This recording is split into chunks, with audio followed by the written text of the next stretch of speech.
अस्सलाम वालेकुम, कैसे हैं सब। उम्मीद है आप सब लोग खैरियत से होंगे। तो आजकल साल गुजर रहे हैं महीनों में और महीने गुजर रहे हैं हफ्तों में, हफ्ते गुजर रहे हैं दिनों में और दिन गुजर रहे हैं घंटों में और घंटे गुजर रहे हैं मिनट और मिनट जो हैं वो सेकंडों में गुजर रहे हैं। साउथ कोरिया जो है वो स्पेशली बहुत ही फास्ट लाइफ के तौर पे जाना जाता है। यहाँ पे ज़िंदगी बहुत ही ज़्यादा तेज़ है और दिन कैसे गुजरते हैं, कैसे टाइम पास होता है, किसी को कुछ पता नहीं होता। बहुत स्पीड से लोग काम करते हैं, लाइफ बहुत ही ज़्यादा तेज़ है। तो अभी कल ही हमारी कंपनी में बोरिंग मशीन आई थी जो कि पानी के लिए बोर वगैरह कर रही थी। किस टाइम पे वो आई है और किस टाइम पे वो चला गया पता भी नहीं है, और ना ही ज़रा बराबर भी शोर आया उस चीज़ का। बड़ी बड़ी सी मशीन थी और बस वो लगे रहे हैं बाहर और ख़ुद ही कुछ करके वो चला भी गए हैं, पता भी नहीं। तो अभी ये कंपनी देखते ही देखते ये कंपनी रेडी हुई है और इतनी बड़ी ये कंपनी उन्होंने बना दी है, पता भी नहीं चला कैसे बनी है। सेम एज इट इज़ ये भी कंपनीज न्यू ही हैं। और एक वो कंपनी वो सामने, शायद मैंने अपनी पहली वीडियो में भी बताया था कि ये कंपनी अभी रेडी हो रही है। इन्होंने पहले स्ट्रक्चर खड़ा किया हुआ था, तो अभी देखते ही देखते हमारे जो है इन्होंने ये सेट भी कर दिया है। हमारी कंपनी के ऊपर सोलर पैनल 2 दिनों में ये सारी प्लेट इन्होंने लगा के साइड पे कर दी है। कहने से मुराद ये है कि काम बहुत ही स्पीड पे यहाँ पे होता है और यहाँ पे लाइफ बहुत ही ज़्यादा बिजी है, बहुत ही ज़्यादा। चाहे आम फैक्ट्री का वर्कर हो, चाहे कोई दिहाड़ीदार मजदूर हो, चाहे कोई मालिकान है, चाहे उनके बच्चे हैं, जो भी हैं, मतलब हर कोई अपनी नफ्सा नफ्सी में यहाँ पे लगा हुआ है। कुछ पता नहीं चलता कि टाइम कैसे पास हो रहा है। अभी भी 5 बजे हैं तो मैं फ़िलहाल बाहर घूम फिर रहा हूँ क्योंकि आज लड़का मेरे साथ आया था। तो ऐसे वो अपनी बाइक पे आते हैं। आज ये हुआ था कि हो सकता था कि मेरा भी ओवर टाइम होता क्योंकि मैंने वापस मशीनों पर जाना था। पिछले कुछ दिनों से मैं दूसरी जगह पर लगा हुआ था जिसकी वजह से मैं 5 बजे छुट्टी कर रहा था। तो आज भी इसी वजह से फिर 5 बजे छुट्टी हुई है क्योंकि मशीनों का पीछे से माल नहीं आया, तो जिसकी वजह से मुझे अभी भी जो है वो 5 बजे छुट्टी हुई है। तो लड़का सुबह मेरे साथ आया था क्योंकि ये था कि ओवर टाइम होगा, लेकिन उसका भी ओवर टाइम है।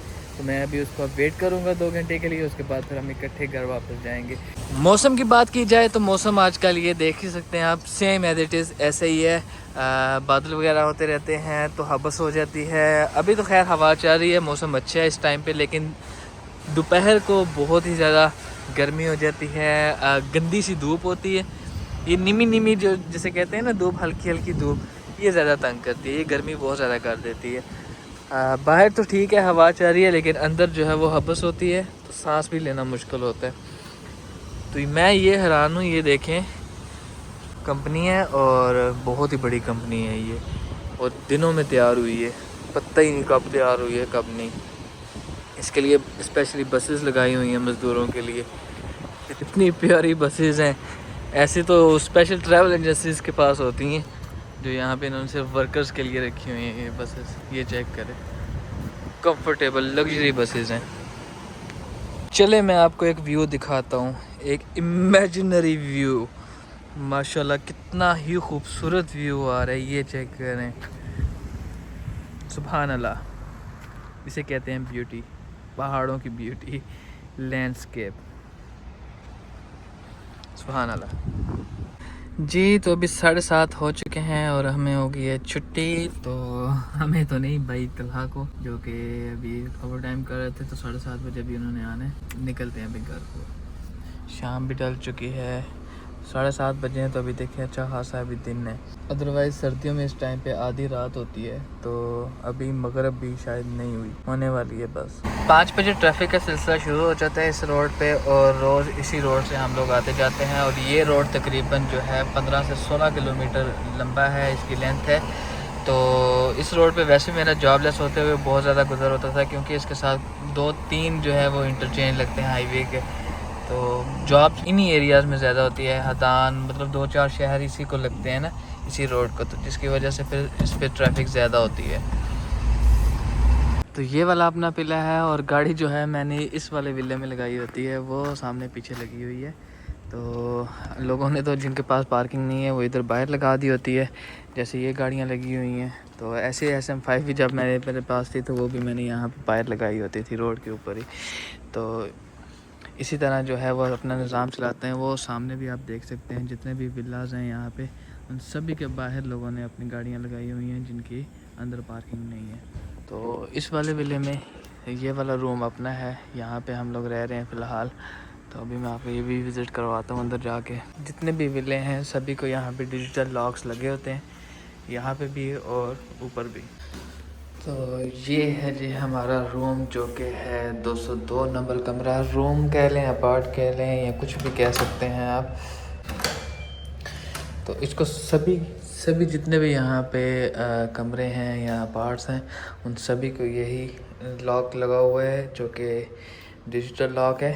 और इधर से हम लोग इंटर होते हैं। तो इंटर होते ही सबसे पहले यहाँ पे बाहर जो है, ये हमारे भाई हैं गुजरात से, उनका बिस्तर है। और इसके साथ ही जो है ये कमरा है। इस कमरे के अंदर अली भाई के ये बिस्तर था, जो कि अभी मेरा है फ़िलहाल, क्योंकि अली भाई अभी गए हुए हैं पाकिस्तान में। तो पाकिस्तान से वापस आएंगे, उसके बाद फिर मेरा डिसाइड होगा कि मैंने कहाँ पे जाना है। यहीं पे एडजस्ट होना है बाहर। इसी जगह पे जब मैं आया था, तो इस जगह पे 1 हफ़्ते के लिए मैंने बिस्तर लगाया था।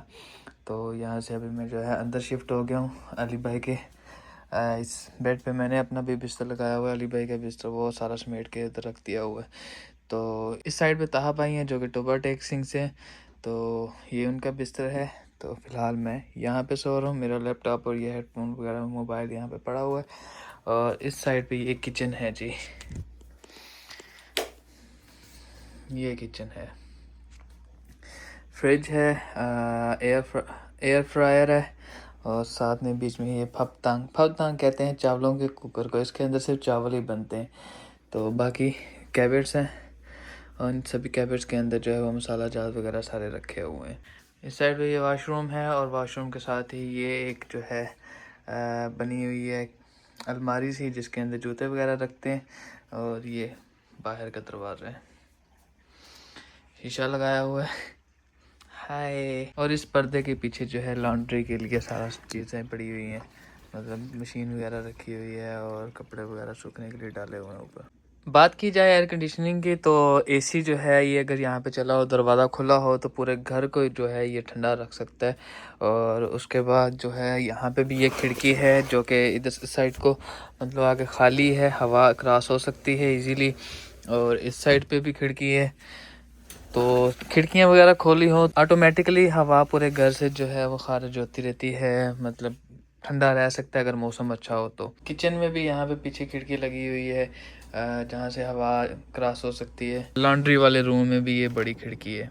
ता भाई टीमो तो की मंगवाया तुसी? की ये क्या है? ये मैंने स्प्रे बोतल्स मंगवाई हैं। अच्छा अच्छा, इतनी बड़ी बड़ी आ गई है। ये निकली किस चीज की है ये स्प्रे है? नहीं, ये वैसे ही स्प्रे बोतल्स है ना, हाँ और ये निकली है। माशाल्लाह, इतनी बड़ी बोतल भाई आप कैसे कैसे, ये तो पूरा साल नहीं खत्म होने वाली है। बंदा देखा नहीं था, नहीं ना, शायद ही नहीं देखा। भाईजान ने अपनी तरफ से मंगवाई है 2 बड़ी बड़ी बोतलें स्प्रे की। ये देखे कितनी बड़ी बड़ी बोतलें आई हैं। उसमें स्प्रे भी नहीं होनी, कुछ भी नहीं है, खाली खाली बोतलें। वाह वाह वाह, विच है भी कुछ नहीं, गुड हो गया। पहले मैं भी अपने लिए एक रूम लेने लगा था, लेकिन बहुत सारे सभी ने तकरीबन मुझे यही मशवरा दिया कि अकेले रहना जो है वो ठीक नहीं है। ऐसे भी मैंने बहुत सारी कहानियाँ सुनी हैं यहाँ पे अकेले रहते हुए लोगों की।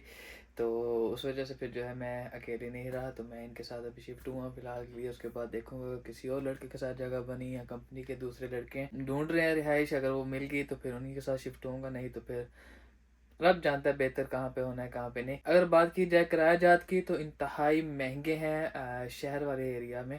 अभी ये एक जो है रूम एक ही है, साथ में ये हाल ही समझ लें, लेकिन ये 2 रूम में शुमार होता है। तो 2 रूम का किराया तकरीबन जो है ये 4 लाख वहाँ तक है, और जबकि सिंगल रूम जो है वो 2.5 से 3 लाख वहाँ तक है कंडीशन के लिहाज से।